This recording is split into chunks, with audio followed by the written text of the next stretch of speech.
श्री सहजानंद गुरुकुल संचालित श्री पुरुषोत्तम विद्यालय मानकुआ online education में आप सौનું हार्दिक स्वागत है। विद्यार्थी मित्रों, आज आपणे धोरण 9 में प्रकरण 6 रेखाओं और खूणाओं एना विषे अभ्यास करीशुं। तो आनो अभ्यास शुरू करता पहला आपणे सौ नोटबुक और बॉलपेन साथे राखीए, कारण के आ प्रकरण की शुरुआत में जे केटलीक व्याख्याओं आपने सीखवानी छे ए केटलीक व्याख्याओनी नोंध आपणे साथे ज करता जईशुं अने आकृति द्वारा ए व्याख्याओने आपणे समझता जईशुं। अगाउना धोरणोमां पण आपणे भूमितिना केटलाक आकारो विषे अभ्यास करी गया छीए। केटलीक रचनाओं पण करी छे के जेमां आपणे परिकर अने पेन्सिल फूटपट्टीनो उपयोग कर्यो छे। दाखला तरीके चोक्कस मापना त्रिकोण बनाववा, चोक्कस मापनो रेखाखंड बनाववो। ज्यारे सेंटीमीटरना माप आपेला होय एने ध्यानमां राखी अने आपणे रेखाखंड के रेखाओ दौरता हता।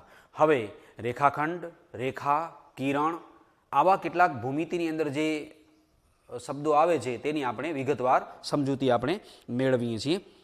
तो सर्वप्रथम जे आपणा प्रकरण 6 मां रेखाओ अने खूणाओ छे एमां सौप्रथम जे व्याख्या छे ए रेखाखंड।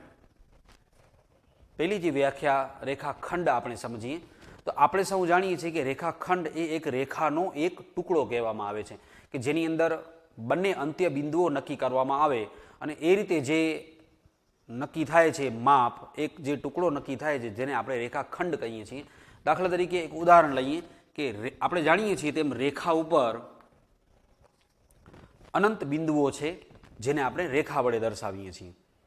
हवे धारो कि आ रेखाना कोईपण बे बिंदुओ आपणे नक्की करीए कि धारो कि एक बिंदु ए वडे दर्शावी दईए अने बीजो एक अंत्य बिंदु लईए जेने आपणे बी वडे दर्शावीए छीए। तो अत्यारे आपणे आ ए अने बी नो जे भाग छे ए रेखाखंड तरीके गणवामां आवे छे। આવી રીતે अलग अलग घणा बधा बीजा बिंदुओ लई अने रेखाखंड नक्की करवामां आवतो होय छे। रेखाखंड एटले रेखानो एक भाग कि जे रेखानी लाइन आपणे तैयार करी छे आखी लाइन एनामांथी ज नक्की करवामां आवतो होय छे।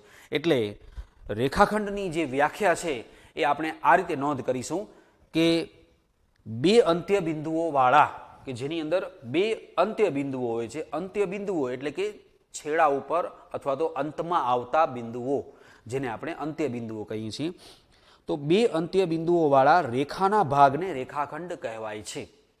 बे अंत्य बिंदुओ वाळा रेखाना भागने, कारण के आ रेखानो एक भाग छे जेने आपणे अत्यारे लीधो छे। तो बे अंत्य बिंदुओ वाळा रेखाना भागने रेखाखंड कहेवाय छे। तो आ रेखाखंडनी व्याख्या छे।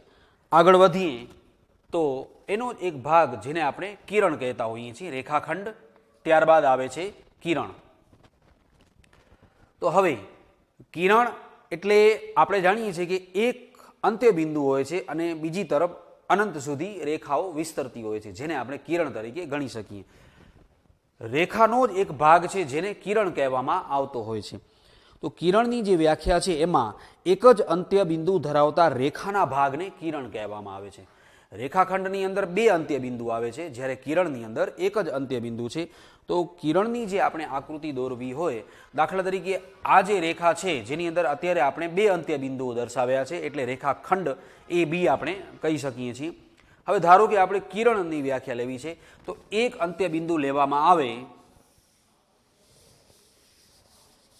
हवे तमे आकृति जोई शको छो कि जेनुं एक अंत्य बिंदु ज्यां अहींयाथी अनंत सुधी आगळ तो वधे छे पण आपणे अहींयाथी एने कापी दईए छीए, ए बिंदुथी कापीए छीए। तो एक ज अंत्य बिंदु छे ए अने आगळ ने आगळ जो वधे छे आ बाजू हवे कोई ज आपणे अंत्य बिंदु लेता नथी।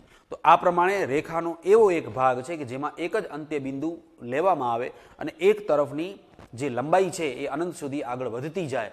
तो एवा प्रकारनी जे आकृति तैयार थाय छे जेने आपणे किरण तरीके गणीए छीए। आम किरणने तमे विरुद्ध किरण अने एक दिशा तरफनुं किरण लई शको छो। तमे आ तरफनुं किरण पण लंबावी शको छो अने आ तरफनुं किरण पण लंबावी शको छो। एटले बीजी व्याख्यानी तमे नोंध करो। सर्वप्रथम रेखाखंडनी व्याख्या छे, एना पछी आवे छे किरण। तो किरणनी जे व्याख्या छे कि एक ज अंत्य बिंदु धरावता रेखाना भागने, ई पण एक रेखानो भाग छे, रेखाना भागने किरण कहेवाय छे। એક જ અંત્ય બિંદુ ધરાવતા રેખાના ભાગને કિરણ કહેવાય છે. તો આ રીતે કિરણની આપણે વ્યાખ્યા જોઈ. રેખાખંડ એ પણ એક રેખાનો ભાગ છે અને કિરણ એ પણ એક રેખાનો ભાગ છે. આગળ વધીએ તો સમરેખ બિંદુઓ અને અસમરેખ બિંદુઓ.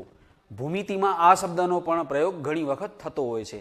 એટલે આપણે આ જે બે શબ્દો છે સમરેખ અને અસમરેખ, હવે એના જે ગુજરાતીમાં શબ્દો છે એને જ આપણે ધ્યાનમાં રાખીએ તો સમરેખ એટલે કે સરખી રેખાવાળા અથવા તો એક જ રેખા પર હોય તેને આપણે સમરેખ કહી શકીએ છીએ, અને જો એક જ રેખા ઉપર ન હોય તેને આપણે અસમરેખ કહી શકીએ છીએ. તો આગળ આપણે વ્યાખ્યા સમરેખ બિંદુઓની લખીએ છીએ. તો સર્વપ્રથમ રેખાખંડની વ્યાખ્યા લખાઈ ગઈ હશે, કિરણની વ્યાખ્યા લખાઈ ગઈ છે. આગળ વધીએ તો સમરેખ બિંદુઓ, તો એની વ્યાખ્યા આપણે આ રીતે લખીશું કે જો 3 કે 3થી વધારે બિંદુઓ એક જ રેખા પર આવતા હોય, જો 3 કે 3થી વધારે બિંદુઓ એક જ રેખા પર આવેલા હોય અથવા આવતા હોય તો તે બિંદુઓને સમરેખ બિંદુઓ કહેવાય છે.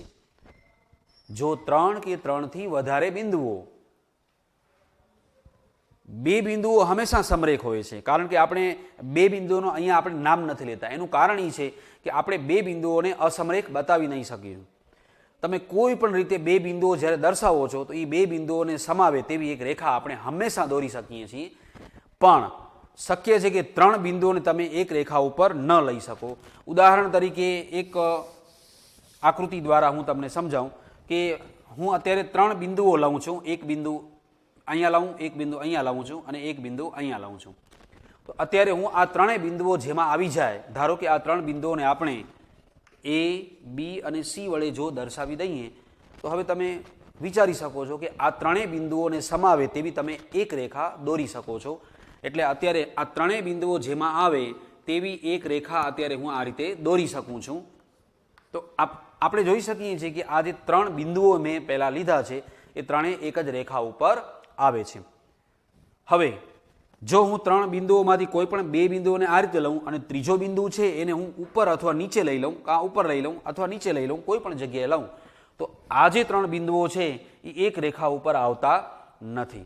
એટલે આ જે 3 બિંદુઓ છે એ સમરેખ નથી. અત્યારે 2 બિંદુઓને પહેલાં દર્શાવો એ હંમેશા સમરેખ આવશે. ત્રીજો બિંદુ છે આપણે એવી રીતે લઈએ કે જે ઉપર નીચે અથવા કોઈ પણ જગ્યાએ જે એક લાઇનમાં ના આવે તે પ્રમાણે જો આપણે લઈએ તો એવા પ્રકારના જે બિંદુઓ 3 અથવા 3થી વધારે થાય તો એને આપણે અસમરેખ કહી શકીએ છીએ. અને સમરેખ એટલે કે એક જ રેખા ઉપર આવતા હોય તે પ્રકારના બિંદુઓ. તો બીજી બે જે વ્યાખ્યાઓ છે સમરેખ બિંદુઓ, તો એની વ્યાખ્યા આપણે એ રીતે નોંધીશું, જો 3 કે તેથી વધારે બિંદુઓ એક જ રેખા પર આવતા હોય તો તેવા બિંદુઓને સમરેખ બિંદુઓ કહેવામાં આવે છે. અને નેક્સ્ટ વ્યાખ્યા અસમરેખ બિંદુઓની લખીશું. તો અસમરેખ બિંદુઓમાં આપણે એ રીતે લખી શકીએ, જે સમરેખ બિંદુઓની વ્યાખ્યા લખી છે તેને ધ્યાનમાં રાખીને, જો 3 કે તેથી વધારે બિંદુઓ એક જ રેખા ઉપર ન આવતા હોય તો તેને અસમરેખ બિંદુઓ કહેવામાં આવે છે. અથવા આપણે ટૂંકી વ્યાખ્યા એની એ રીતે પણ લખી શકીએ કે જો 3 કે 3થી વધારે બિંદુઓ સમરેખ ન હોય તો તેને અસમરેખ બિંદુઓ કહેવામાં આવે છે. સમરેખ એટલે એક જ રેખા ઉપર આવતા બિંદુઓ કહેવામાં આવે છે અને અસમરેખ એટલે એક જ રેખા ઉપર આવતા ન હોય તેવા બિંદુઓ. તો આ રીતે આપણે બે જે વ્યાખ્યાઓ છે સમરેખ બિંદુઓ અને અસમરેખ બિંદુઓ, તો એની વ્યાખ્યા પણ તમારી નોટબુકમાં નોંધ કરી દેશો. જો 3 કે 3થી વધારે બિંદુઓ એક જ રેખા પર આવેલા હોય તો તે બિંદુઓને સમરેખ બિંદુઓ કહેવાય છે. અને નેક્સ્ટ અસમરેખ બિંદુઓની વ્યાખ્યા, તો જો 3 કે 3થી વધારે બિંદુઓ સમરેખ ન હોય તો તેને અસમરેખ બિંદુઓ કહેવામાં આવે છે. તો આ રીતે આપણે સમરેખ અને અસમરેખ બિંદુઓને બરાબર સમજી શકીશું. આગળ વધીએ તો નેક્સ્ટ ખૂણો, બાજુઓ અને શિરોબિંદુ. હવે આપણે પ્રકરણનું જે નામ છે એમાં રેખાઓ અને ખૂણાઓ. તો રેખાઓ વિશેની આપણે માહિતી મેળવી કે રેખાઓના સંદર્ભમાં આપણે રેખાખંડ, કિરણ આપણે રેખાના જ ભાગ તરીકે લઈ શકીએ છીએ. આગળ પ્રકરણની અંદર ખૂણાઓ વિશે પણ માહિતી મેળવવાની છે.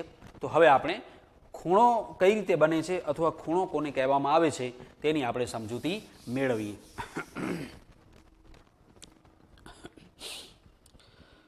તો સામાન્ય રીતે આપણે જાણીએ છીએ તેમ બે કિરણો જ્યારે જોડવામાં આવે છે ત્યારે એક ખૂણો તૈયાર થાય છે. આપણે સૌ ખૂણાને જોઈએ છીએ. તો ખૂણો બનાવતી વખતે બે કિરણોનો ઉપયોગ કરવામાં આવે છે. બે કિરણો દ્વારા આપણે ખૂણો તૈયાર કરી શકીએ છીએ. દાખલા તરીકે અત્યારે એ, બી અને સી એક ખૂણો મેં બનાવ્યો કે જેની અંદર બે કિરણો છે જેનો ઉદ્ભવ બિંદુ એક જ છે. એક જ જગ્યાએથી બે કિરણો ઉત્પન્ન થાય છે. ધારો કે બી બિંદુથી એક કિરણ બી સી ઉત્પન્ન કરવામાં આવ્યો છે અને બી બિંદુથી જ એક કિરણ બી એ ઉત્પન્ન કરવામાં આવ્યો છે. એટલે સામાન્ય બિંદુ છે તેના દ્વારા બે કિરણો ઉત્પન્ન કરી અને ખૂણાની રચના કરવામાં આવતી હોય છે.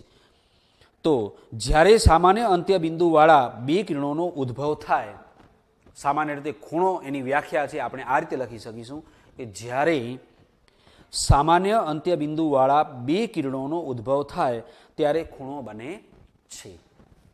સામાન્ય ઉદ્ભવ બિંદુવાળા એટલે કે સામાન્ય અંત્ય બિંદુ છે કિરણનું, કે આ કિરણનું જે અંત્ય બિંદુ છે એ બી લેવામાં આવ્યું છે, આ કિરણનું પણ અંત્ય બિંદુ બી જ છે.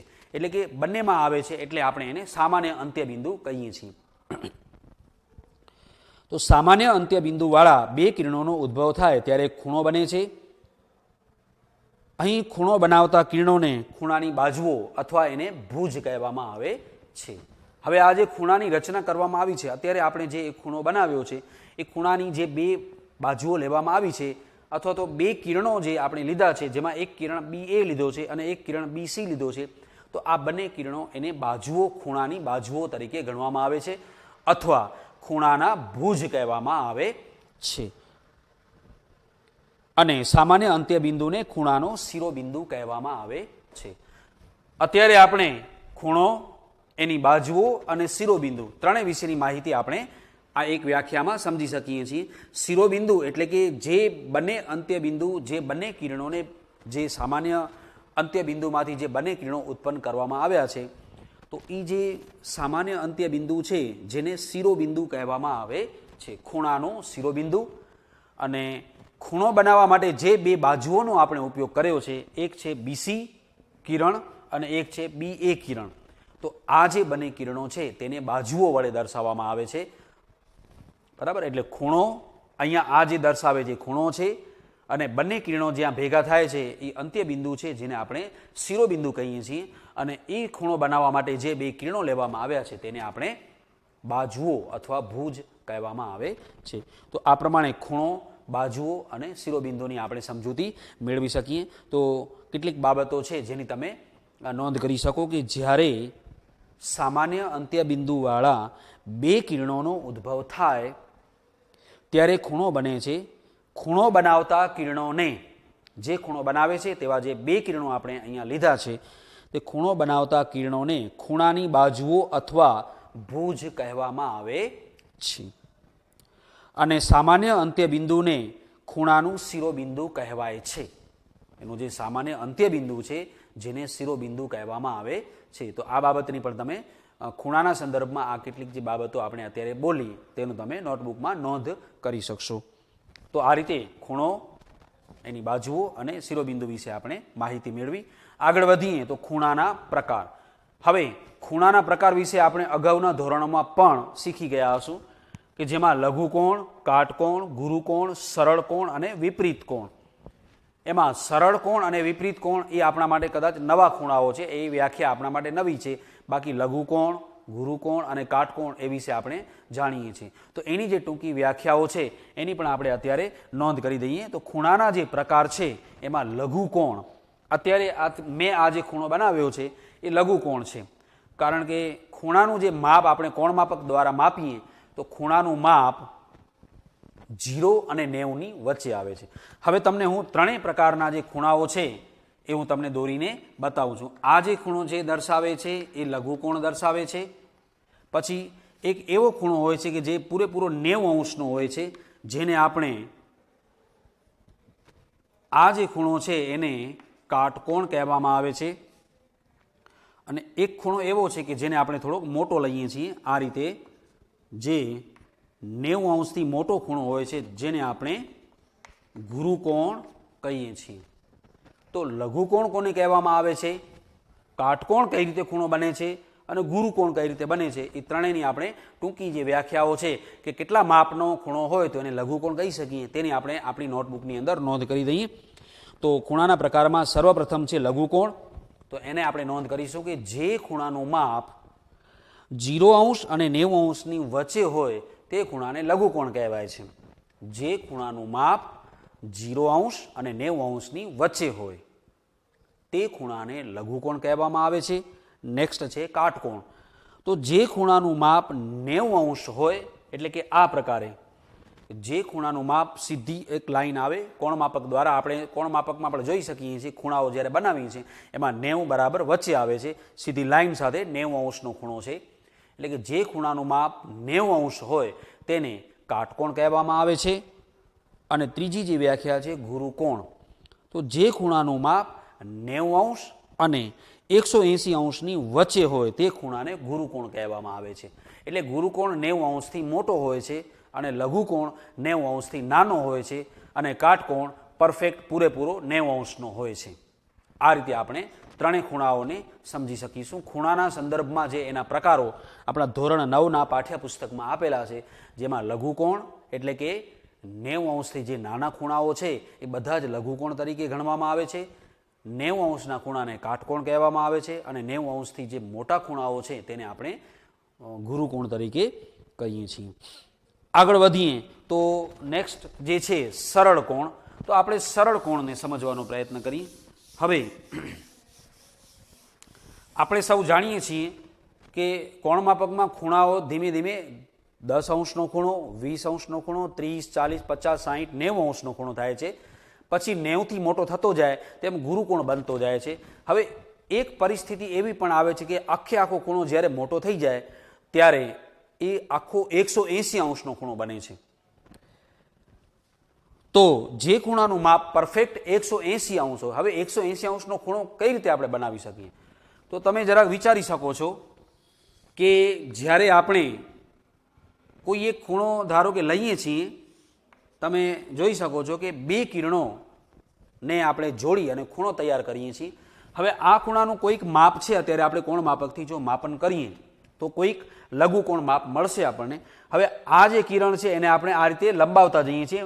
90° થશે, 90થી મોટો થશે, 110, 120, 130. હવે આ કિરણને આપણે આગળ લંબાવતા લંબાવતા લંબાવતા એક પરિસ્થિતિ એવી આવશે કે જે કિરણ સીધો બની જાય છે. તો અહીંયા જે પૂરેપૂરો જે ખૂણો બને છે, તૈયાર થાય છે, બંને સાઈડથી જે કિરણ લીધેલા છે એ કિરણ છે એ પૂરેપૂરા આ તરફ સીધી એક રેખા બનાવી દે છે.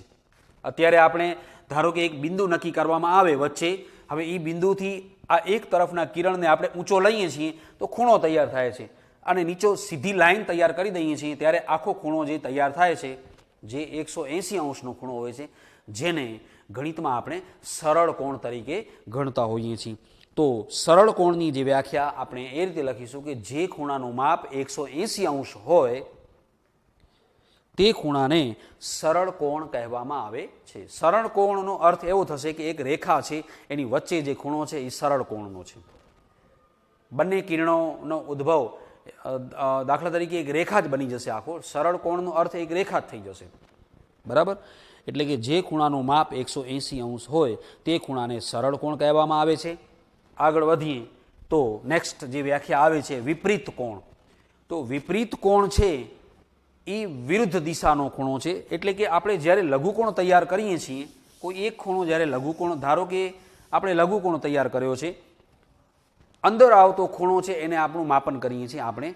હવે તમે જોઈ શકો છો અને વિચારી શકો છો કે એની બહારની તરફ પણ એ બંને કિરણોને જો જોડવામાં આવે તો બહારની તરફ પણ આ જે ભાગ દર્શાવેલો છે, જે ભાગ અહીંયા બહારની તરફ જે ભાગ ખુલ્લો ભાગ જે આપણે જોઈ શકીએ છીએ એને અંદર આવતા ખૂણાનો વિપરીત કોણ કહેવામાં આવે છે. એટલે કે વિપરીત એટલે કે વિરુદ્ધ સાઈડમાં, અથવા તો જે એક અંદર આવતો ખૂણો છે એની પાછળની સાઈડમાં જે ખૂણો આવે છે તેને આપણે વિપરીત કોણ કહી શકીએ છીએ.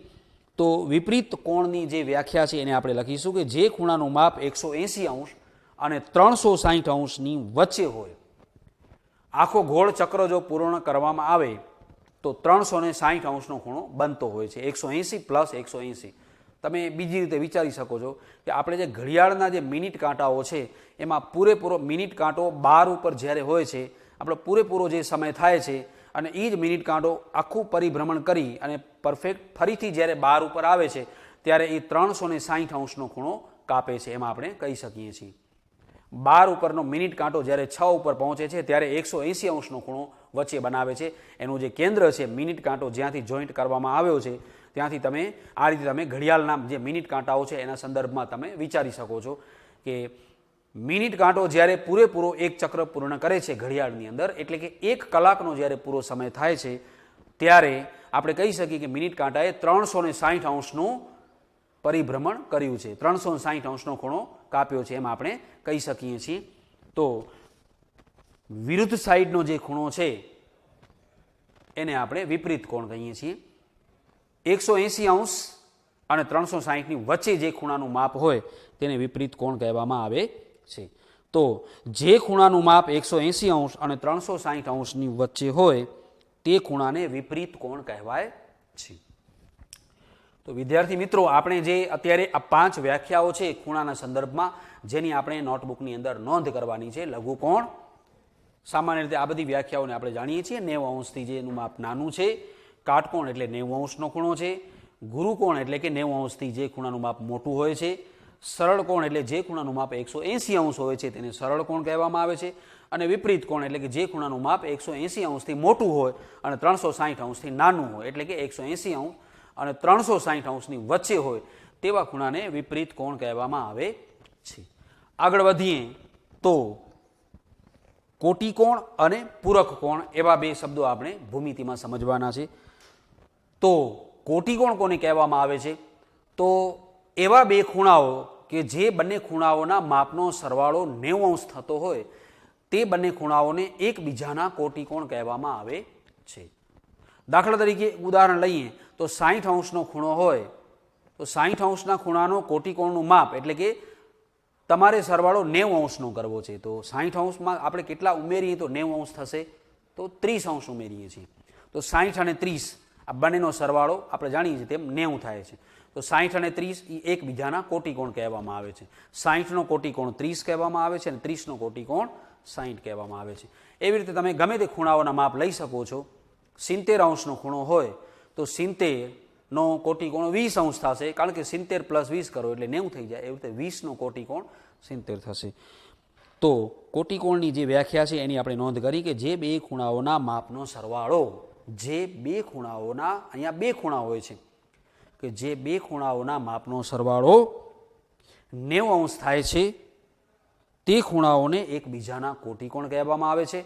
સેમ એ જ રીતે પૂરક કોણ, તો પૂરક કોણ એટલે કે જે બે ખૂણાઓના માપનો સરવાળો 180 અંશ થાય છે તે એકબીજાના પૂરક કોણ કહેવામાં આવે છે. દાખલા તરીકે 100 અંશનો ખૂણો હોય તો 100 અંશના ખૂણા માટે પૂરક કોણનું માપ 80 અંશનું થશે, કારણ કે 100 અને 80 બંનેનો સરવાળો 180 કરીએ છીએ. તો કોટિકોણ એટલે કે જે બે ખૂણાના માપનો સરવાળો 90 અંશ થાય તેને એકબીજાના કોટિકોણ કહેવામાં આવે છે. અને પૂરક કોણ એટલે કે જે બે ખૂણાઓના માપનો સરવાળો 180 અંશ થાય તેને એકબીજાના પૂરક કોણ કહેવામાં આવે છે. તો આ રીતે આપણે આ બે વ્યાખ્યાઓની પણ નોંધ કરી દઈશું. આગળ વધીએ તો આસન્ન કોણ. જો બે ખૂણાઓનું શિરોબિંદુ એક જ હોય, હવે આસન્ન કોણ આપણે આકૃતિ દ્વારા કઈ રીતે સમજી શકીએ છીએ એને આપણે સમજવાનો પ્રયત્ન કરીએ. તો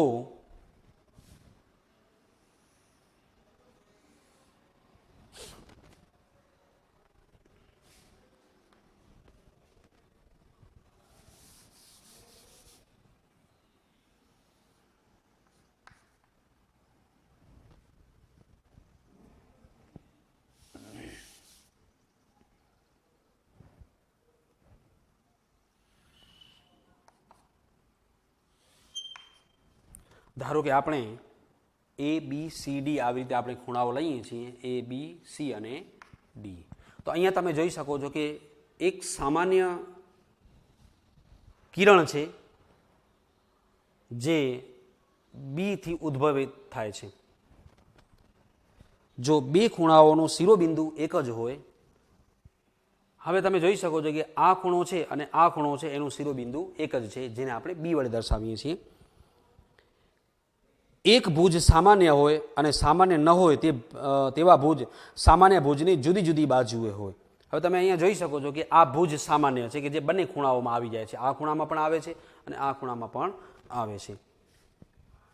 અને સામાન્ય ન હોય તેવા ભુજ, આ બંને ભુજ છે જે સામાન્ય નથી, એટલે કે બંને જુદા જુદા ખૂણાઓમાં આવે છે.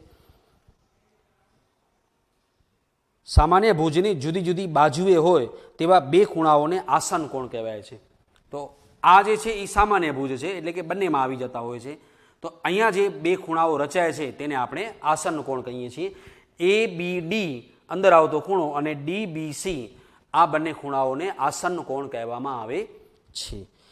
તો એની જે વ્યાખ્યા છે, જો બે ખૂણાઓનું શિરોબિંદુ એક જ હોય, હવે તમે અહીંયાથી આકૃતિ દ્વારા પણ સમજી શકો છો કે બે ખૂણાઓનું શિરોબિંદુ એક જ હોય, એક ભુજ સામાન્ય હોય, એટલે કે એક બાજુ સામાન્ય છે અને જે સામાન્ય નથી તેવા પણ ભુજ છે. તો આને આપણે જોઈ શકીએ છીએ કે આ જે બે ભુજ છે એ બંને જુદા જુદા ખૂણાઓમાં આવી જાય છે. અને સામાન્ય ન હોય તેવા ભુજ એ સામાન્ય ભુજની જુદી જુદી બાજુએ હોય. સામાન્ય ભુજની એક આ બાજુએ છે, એક આ બાજુએ છે, એટલે જુદી જુદી બાજુએ હોય તેવા બે ખૂણાઓને આસન કોણ કહેવાય છે. તો અહીંયા આપણે આ બંને આસન કોણ દર્શાવે છે.